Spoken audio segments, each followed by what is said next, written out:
Let's take a look at also some other tools kind of like that were asked for a very long time. So 2012 introduces also a 2D transform node. It's very straightforward. Essentially, there you go. You have the ability to do a transformation on the input footage. And again, it's position, rotation, and interesting to note, it actually also supports a 3D rotation. Actually, 2D Transform has two modes, one that is strictly 2D and will provide you access with some of the resize algorithms, such as Lanczos, that preserve a lot the detail.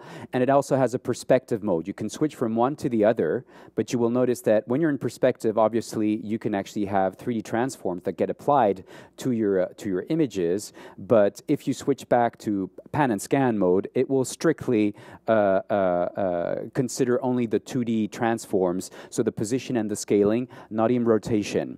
And this is because some of the algorithms like Lanczos simply are not made to support rotation. So if you're after something that provides you like an easy way of rescaling and repositioning and maintaining a lot of the detail using the algorithms that you have currently in resize, just think about switching to pan and scan mode. If you're in for 3D transforms, well, there you go. You can do this, and you still have access to all the filtering qualities that you have today inside of Action. That includes EWA and conjunction of EWA with linear. There's a super fast anti-aliasing routine that's GPU accelerated that you can activate, and also a super fast motion blur algorithm that can be applied. Also, one thing to note is that you can cumulate a camera shake effect with any kind of 2D transform. You know, if you're looking to actually do very quickly some kind of random motion and jittery motion, think about 2D transform. It will do the job. So just activate camera shake and punch in the numbers that you want, and it'll start doing some jitter. And this is on top of any animation that you would have done on the axis. So something that's kind of cool. We're also introducing a new node which is called Lennon Comp, which essentially allow you to perform blending operations between two different inputs over a background.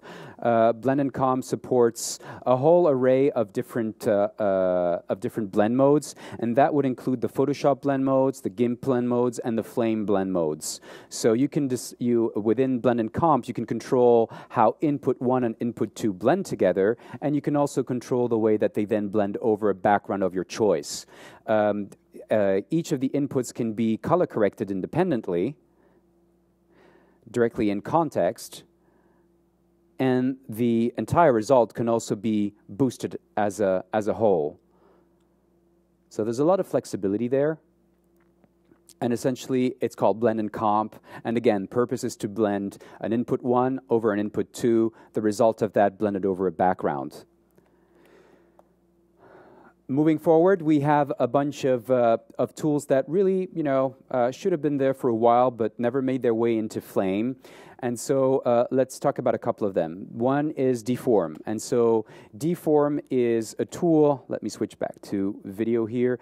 Deform is a tool that essentially allows you to apply all sorts of deformation algorithms. And the choice here is crumple, magnify, pinch, ripple, twirl, and wave. So for any of these deformations, you can actually control the position of the deformation field over the image. But if you choose so, you can also move the image underneath the transformation or the result of the transform as a whole. So that's the purpose of these three different sections here. If you look at magnify, well, essentially what it does, it allows you to there you go. It allows you to, again, do a magnification effect, which can be damped on the borders. Pinching does the opposite. Ripple is something that will create, well, a ripple effect that you can animate over time. Twirl, well, creates a twirl. Nothing really new there. and wave creates a wave pattern that again you can move. I'm doing this here on a 2K image. You can see that it's very interactive. All of these effects are GPU optimized and support GPU accelerated anti-aliasing for good quality filtering. Bump Displace is another one of these tools which actually simulates a displacement map, and you can control a light. And you see again here, I'm manipulating this on a 2K image, and it would kind of perform a similar effect to what you would get if you did a displacement map with a resolution set to 1 inside of Action. So as you see, it's very interactive. I can move my light around. I can control how much softness I want on my effect to create that plastic look. And I can control also how much shininess I want. So if I want my my specular highlights to be very diffuse, very bright, if I want to blast my highlights here, all of those controls I have access to here, and I can also control the amount of displacement that I want to create. So whether it's a negative displacement or if it's a positive displacement, both are available. Again, something that's very interactive, that's meant to allow you to create all sorts of looks without necessarily having to go inside of Action and deal with an actual polygonal displacement map. Edge Detect is something, again, that should have been there for a while.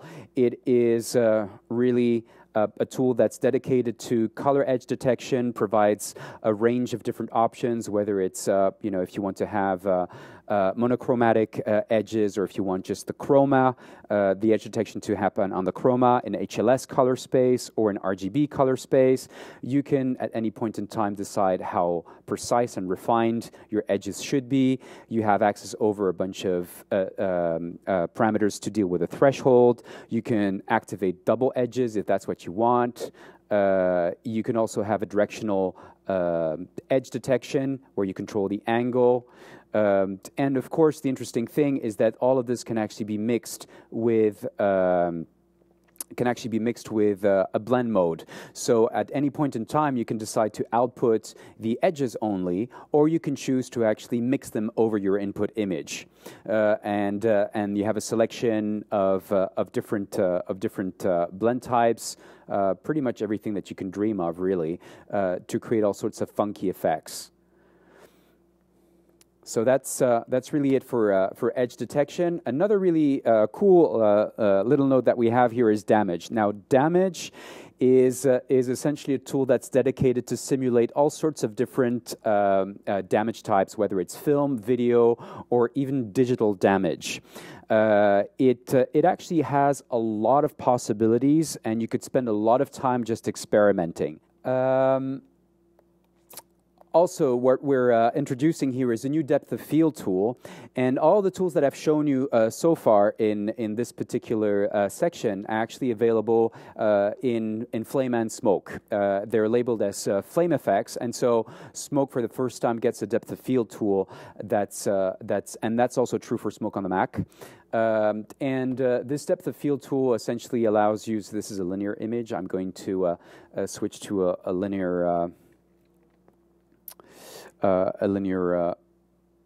viewport, and the way that you deal with this tool is relatively straightforward. You essentially decide what you want to see in focus, and it then applies the defocus algorithm that I showed you earlier on in the blur node. It is a slice-based depth of field algorithm, and when you adjust the number of slices, the depthogram actually shows you where the slices are located. So this is a bit of a visual help to understand sometimes if you can't get something in focus, well, you can actually adjust the slices according to what depth effect you actually want to generate. The slope here controls how fast you actually get your maximum blur value, and obviously the higher the slope is, the drastic the blur effect is going to be within your depth budget. One thing to really understand about depth of field is that it will not handle any depth information that is beyond the 0-1 range.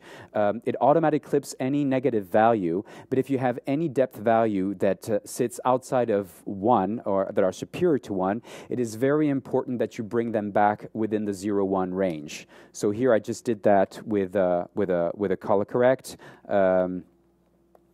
in order to, again, make sure my depth information is actually located in the 0-1 range. So keep that in mind, otherwise you will get some very unexpected results and unwanted results.